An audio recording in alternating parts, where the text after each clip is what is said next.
welcome back. Week 8, Lecture 2. This week video will share some thoughts and ideas on elements of a culture that might have an impact on business environment and society.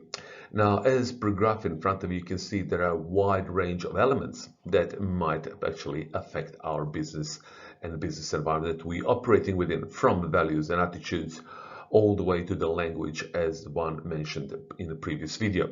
Now, as a business owners, as business managers, we need to fundamentally understand that these different elements will have a different impact in the different countries. So they are not stagnant.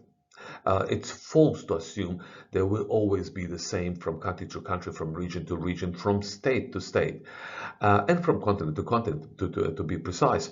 In itself, we have to understand the size and severity of these changes and how they might play a role in the decision making the organization would need to go through.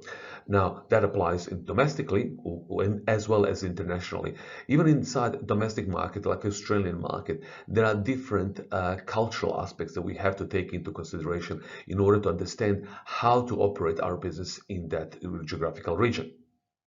Let's now have a look at the relationship between a social structure and culture.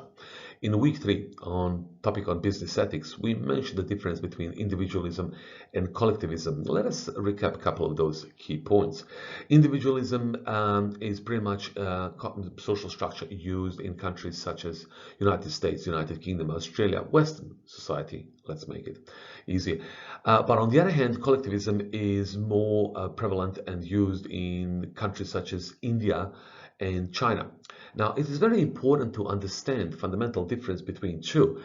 Predominantly, if the organization itself comes from individualism as a social structure and start looking into business venture in the countries that follow collectivism.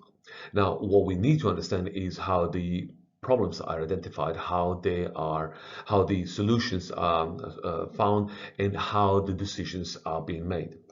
For the simple reason that there are societies that are still in some way or another use some form of stratification or some form of classes or castes, India being one of them.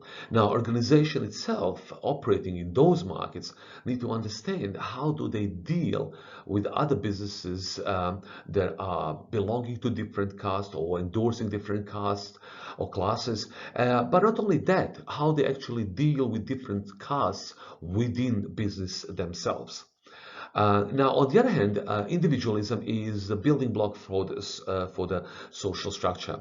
It is used often by countries such as United States, United Kingdom, Western countries.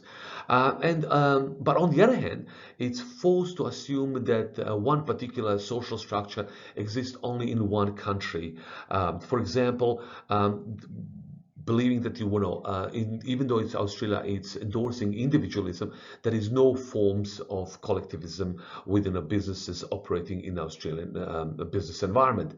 Now, organizations have a different structure from country to country, from different social structure to different social structure. For example, for any company operating in the Australian market might actually follow individualism as a social structure, but operating their business in a country that is following social structure of collectivism might actually force a business itself to endorse a collectivism more so than individualism, simply for the fact of different expectations in that foreign market.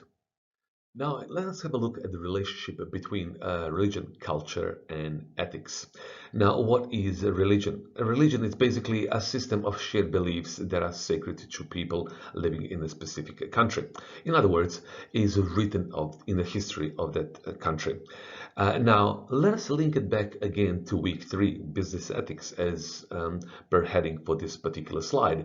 Now, it's foolish not to believe that business ethics parameters will be shifted by implication of religious beliefs. So there is absolutely no doubt about it. Now, what we have to do is understand predominantly that relationship and how we gotta go about making decisions that might have some aspect of ethical implications. Now, what we do also know that within those countries, within those business environments, there will be some subsets of those different religious groups, and they will actually play important role in the way we conduct our business in that foreign market. From which day of the week we can open up our stores, from which time of the day we can run our businesses, from what kind of religious understanding and policies we need to implement for the workers within our organization that are coming from that foreign market, which particular colors can we use, and for example, what kind of language and packaging we can use while operating in those specific markets. Let us look at the relationship between culture and religion without any aspects of ethics. Basically, all religions have a set of basic beliefs, and they are written down in scriptures that are basically a secret text that communicate certain beliefs of that religion. As per slide, you can see there are different type of religions and different type of scriptures written down. But what we do need to know from organization point of view that not all of those beliefs will have an impact on the way organization conduct its business in that foreign market.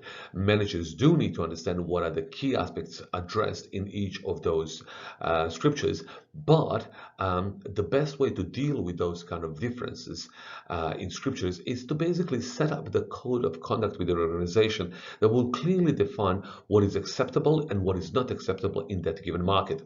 Until next video, take care, stay safe.